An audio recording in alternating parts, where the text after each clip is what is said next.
Hello students, आज की video बहुत इम्पॉर्टेंट रहने वाली है क्योंकि आज हम बात करने वाले हैं जो अभी जून 2021 में ओपन बुक एग्जामिनेशन हुए हैं उसके।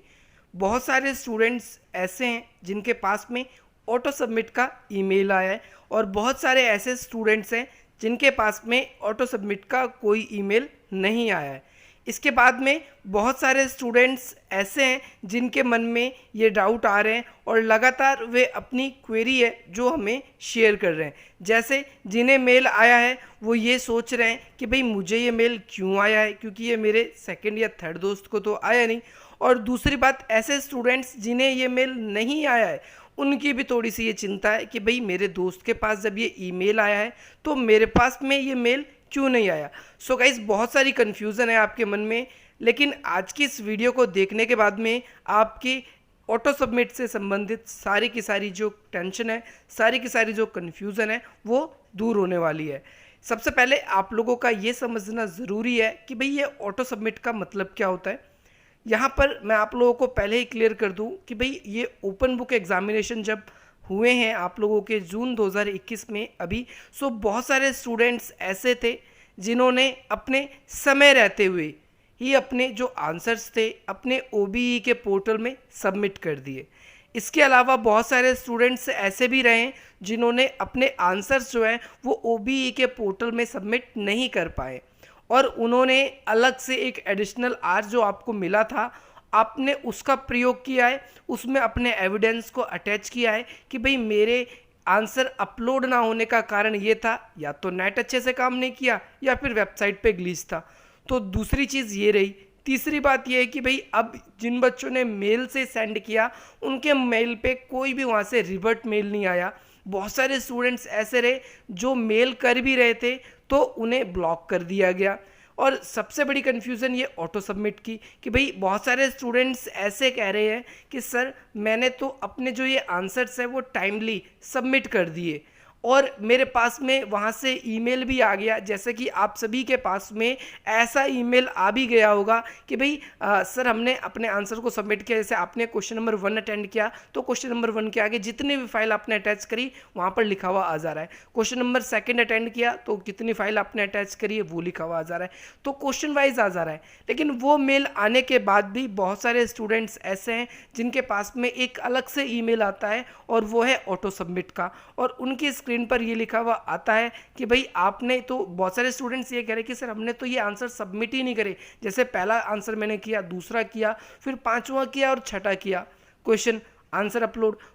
लेकिन वहां पर से जो मेरे को ऑटो सबमिट का मेल आ रहा है उसमें 1 2 3 4 है। तो कंफ्यूजन ये है कहीं ऐसा तो नहीं कि मेरे जो 5वें और 6ठे नंबर के जो क्वेश्चन है जो मैंने अपलोड करें कहीं वो मेरे से सबमिट ना मांगे, वो मेरा सबमिट ही ना हो, कहीं ऐसा तो नहीं होने वाला। सो गाइज, आपकी बहुत सारी कन्फ्यूज़न है इस बात को लेकर, तो मैं आपको क्लियर कर देता हूँ। सबसे पहले कि ये ऑटो सबमिट क्या है, पहले आप इसको समझिए कि आपको अपने एग्ज़ाम को सबमिट करने के लिए एक निश्चित समय अंतराल दिया गया। 2 शिफ्ट में आपके एग्ज़ाम हुए, एक मॉर्निंग में हुआ है 9 बजे से और एक आपका इवनिंग में हुआ है 4 बजे के करीब से।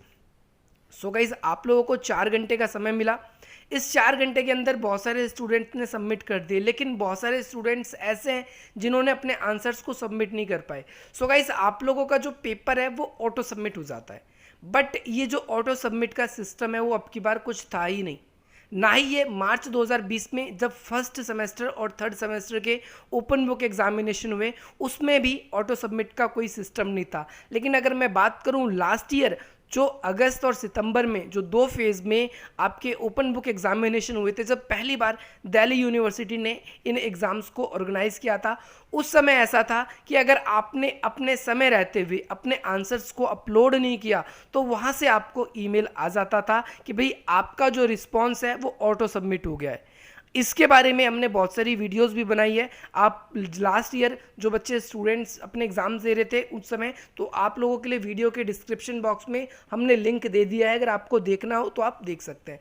दूसरी चीज़ यहाँ पर मैं आपको ये क्लियर कर दूँ कि अब की बार ऐसा कोई सिस्टम नहीं था। सो अब आपके मन में ये भी क्वेश्चन आ रहा होगा, फिर जब ये ऐसा कुछ था ही नहीं तो ये भाई मेल क्यों आ रहे हैं, कैसे आ रहे हैं।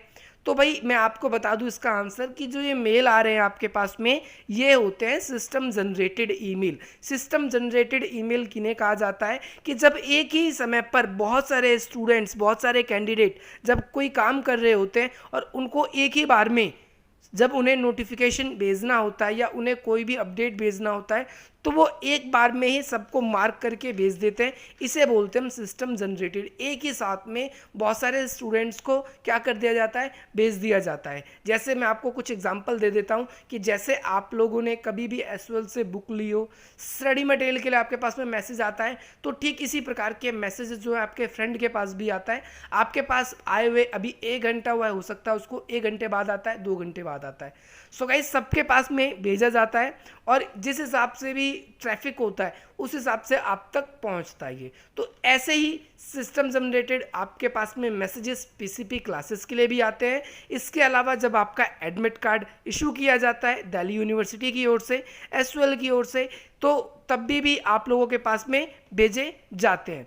आई होप आपको ये भी क्लियर हो गया होगा। इसके साथ साथ अगर आप देखेंगे तो बहुत सारे स्टूडेंट्स, मैं आपको एक रिजल्ट जो स्टूडेंट्स ने मेरे पास अपना भेजा है, रिजल्ट का मतलब मेरा ये है कि उसके पास में जो ईमेल आया है, तो मैं आप लोगों को स्टार्टिंग से ही दिखा रहा हूँ। आप देख सकते हैं बीए प्रोग्राम के स्टूडेंट हैं जिनका पॉलिटिकल साइंस का एग्जाम था। 9 बजे से 1 बजे तक इनका पेपर होने वाला था और इन्होंने अपना जो आंसर है सक्सेसफुली चारों के चारों आंसर सबमिट कर दिए थे और उनके पास में मेल भी आ गया था।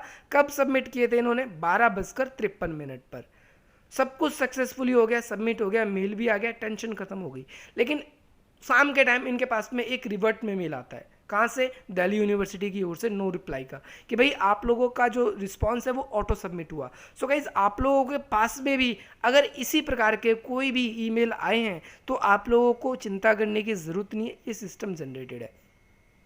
सो नाउ अब आप ये भी सोच रहे होंगे कि ये जो न्यू ईमेल है वो क्यों आया है, और साथ ही साथ ये भी जान लीजिए कि एसयूएल ऐसा क्यों कर रहा है। गाइज मैं आप लोगों को सबसे पहली बात बता दूं कि एसयूएल की जो दशा और जो व्यवस्था है वो दोनों बेकार है। अब बोलोगे आप क्यों बेकार है? आपने भी ओपन बुक एग्जामिनेशन दिया, आप सबको पता है। आपका एक तो एडमिट कार्ड एग्जाम के 1 दिन पहले, जिस दिन एग्जाम में माथे पे एकदम मिट्टी लगाकर एसयूएल आपके पास में आपका एडमिट कार्ड भेजता है 1 दिन पहले, कि स्टूडेंट अगर उसके जो भी उसके पास में उसका एग्जाम होने वाला है, अगर उसके पास में, क्योंकि पेंडेमिक का दौर था, आप सबको पता है, उसमें कॉलेज जा नहीं सकते थे, कहीं से बुक जल्दी अरेंज हो नहीं पा रही थी, तो अगर आपके पास में किसी सब्जेक्ट की बुक भी नहीं है तो आप कहीं उधर उधर जाके ला भी सके, ऐसा भी आपको नहीं था। किस चीज़ का पेपर होने वाला? कई स्टूडेंट कन्फ्यूज थे कि भाई मेरा पेपर होगा भी या नहीं होगा, क्योंकि भाई मेरे को तो लग नहीं रहा। बहुत सारे स्टूडेंट्स ऐसा कह रहे थे। तो इसीलिए जो मैं कह रहा हूँ एसयूएल की जो दशा और दिशा दोनों बेकार है। यहाँ पर बहुत सारे स्टूडेंट्स ऐसे होते हैं जिनके पास में स्टार्टिंग से लेकर एंड तक कोई भी ना मैसेज आता है, ना कोई ईमेल आता है एसयूएल की ओर से। जब उनके एडमिट कार्ड्स आते हैं, जब उनके रिजल्ट्स आते हैं, जब उनको अपने स्टडी मटेरियल लेने होते हैं, तब तक भी उनको कोई भी मैसेज नहीं आता। स्टार्टिंग से फर्स्ट ईयर से 3rd ईयर तक कोई भी मैसेज नहीं आता। सो गाइज आई होप आपको एक क्लियर हो गया होगा। ये आपके पास में जो मेल आया ये क्या है? सिस्टम जनरेटेड है। चिंता करने की ज़रूरत नहीं है। चिंता आपको एक ही कंडीशन में करने की ज़रूरत है, जब आपने अपना समय से पेपर अगर अपलोड नहीं किया, आपने अपना आंसर अच्छी तरीके से समय रहते हुए सबमिट नहीं किया, और अगर अब आपने एडिशनल आवर्स का सहारा भी लिया तो उसमें आपने एविडेंस को अटैच नहीं किया, या फिर आपने अपना अगर आंसर्स को मेल किया है, मेल करने के बाद में भी अगर आपने अपनी जो भी आपसे डिमांडिंग चीज़ें पूछी गई थी, अगर आपने उस तरीके से नहीं की, या उस समय के दौरान में निश्चित टाइम आपके लिए लिमिट था, अगर आपने उस समय के भीतर नहीं किया, तो आपको चिंता करने की ज़रूरत है। अन्यथा आपको किसी भी प्रकार की कोई चिंता करने की आवश्यकता नहीं है। सो गाइस आज की यही वीडियो थी। आई होप आप लोगों को ये वीडियो से बहुत वैल्यू मिली होगी, और आप इसी प्रकार के इंटरेस्टिंग वीडियोज़ पाने के लिए आप हमारी वीडियो को लाइक करेंगे, अधिक से अधिक मित्रों तक, ग्रुप्स तक शेयर करने का प्रयास करेंगे, ताकि सभी की कन्फ्यूज़न दूर हो। और साथ ही साथ ऐसी ही अपडेट्स के लिए आप हमारे चैनल को सब्सक्राइब भी करेंगे, ताकि आप लोगों के लिए जब भी हम वीडियो लेकर आए उसका नोटिफिकेशन आप लोगों को फटाफट मिल जाए। सो गाइज मिलते हैं हम आपसे अपनी अगली वीडियो में। जय हिंद, जय भारत।